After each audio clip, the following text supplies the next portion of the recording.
Bendiciones con todos. Tema 5: las verdades de la palabra de Dios. Hoy Jesús, nuestro abogado, que jamás ha perdido un solo caso. Y utilizamos 1 Juan capítulo 2, versículo del 1 al 2, que dice lo siguiente. Hijitos míos, estas cosas os escribo para que no pequéis. Y si alguno hubiere pecado, abogado tenemos para con el Padre, a Jesucristo el justo.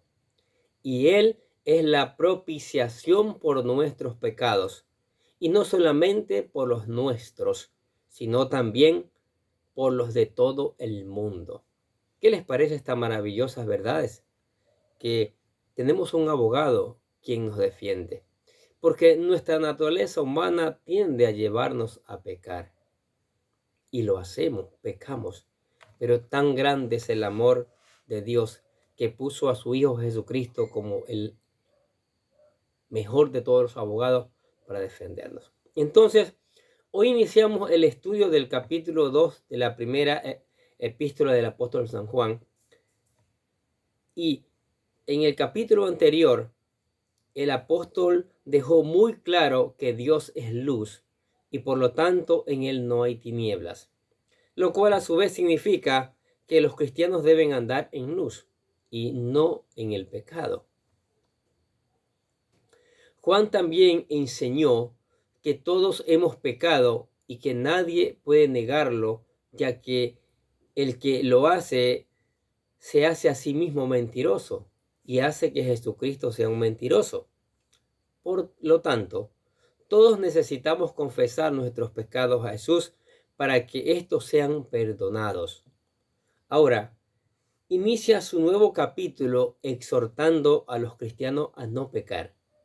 Pero si alguien peca, Juan quiere que comprendan que en Jesús pueden encontrar el perdón de los pecados.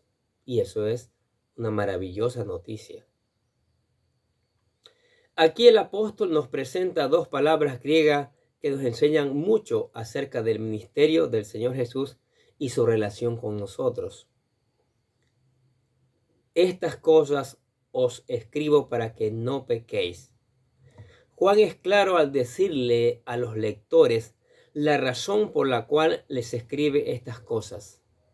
Dice: hijitos míos, estas cosas os escribo para que no pequéis. Es interesante ver el tono de ternura que Juan utiliza en esta carta. Aquí les llama a los creyentes hijitos y hijitos míos. En el original griego así es teknion, que es una palabra en diminutivo que expresa el cariño y ternura del autor hacia sus destinatarios. Mire con qué cariño nos habla. Juan prefiere utilizar el vínculo del amor para hacerles entender a los creyentes la responsabilidad que tenían al llegar a conocer el Evangelio de Jesucristo, ya que el conocimiento les había quitado la venda de los ojos y por tanto estaban obligados a vivir a la altura del mensaje al cual habían creído y la obra que Cristo había efectuado en ellos, en sus vidas, en sus corazones.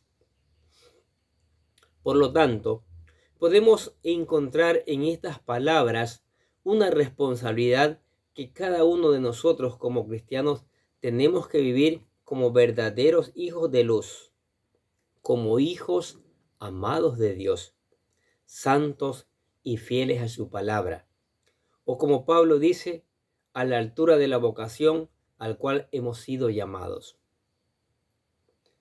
Miren lo que dice Efesios capítulo 4, versículo 1. Yo pues, preso en el Señor, os ruego que andéis como es digno de la vocación con que fuisteis llamados.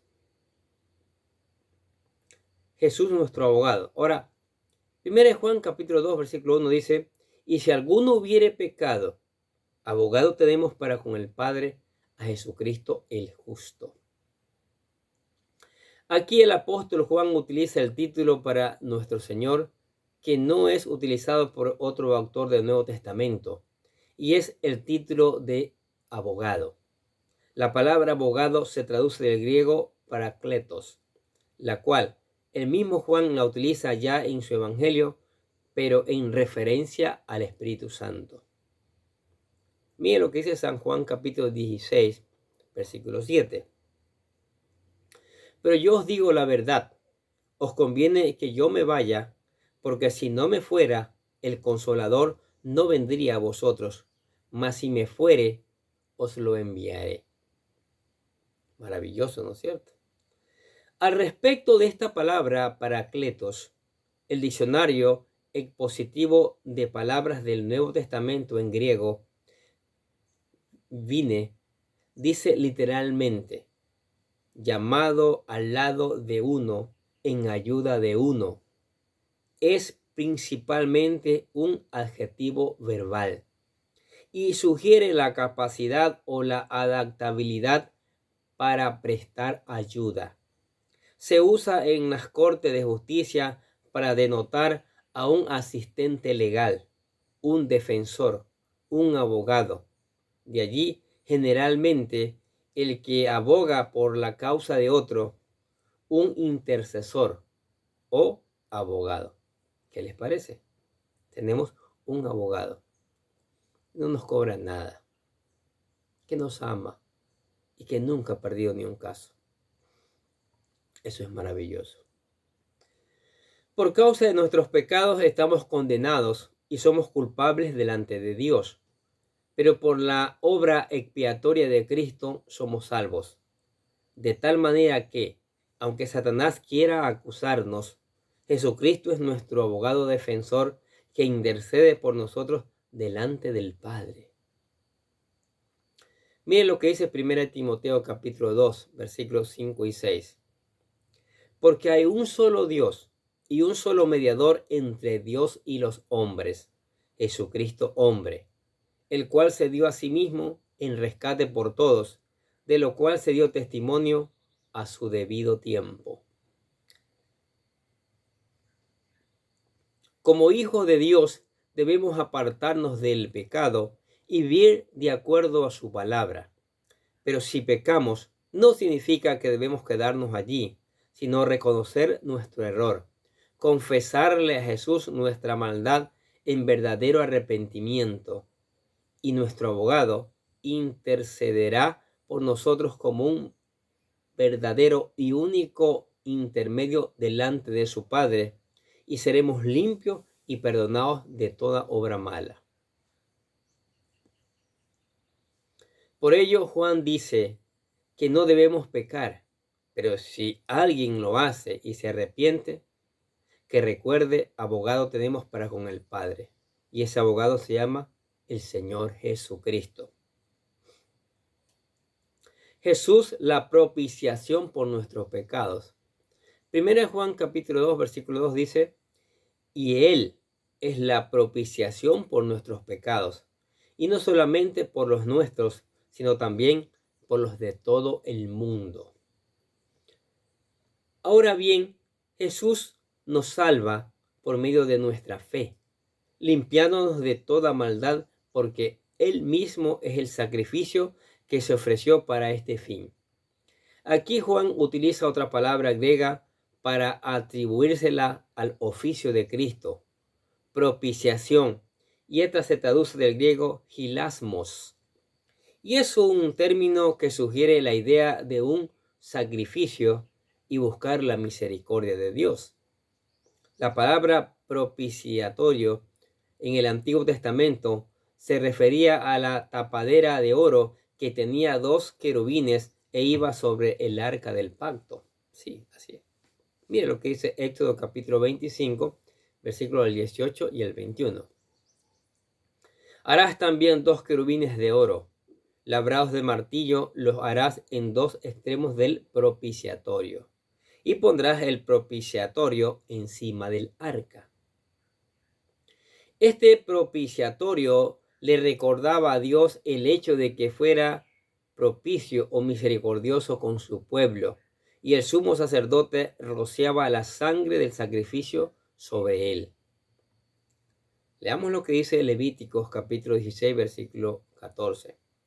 Tomará luego la sangre del becerro y la rociará con su dedo hacia el propiciatorio al lado oriental, y hacia el propiciatorio esparcirá con su dedo 7 veces de aquella sangre.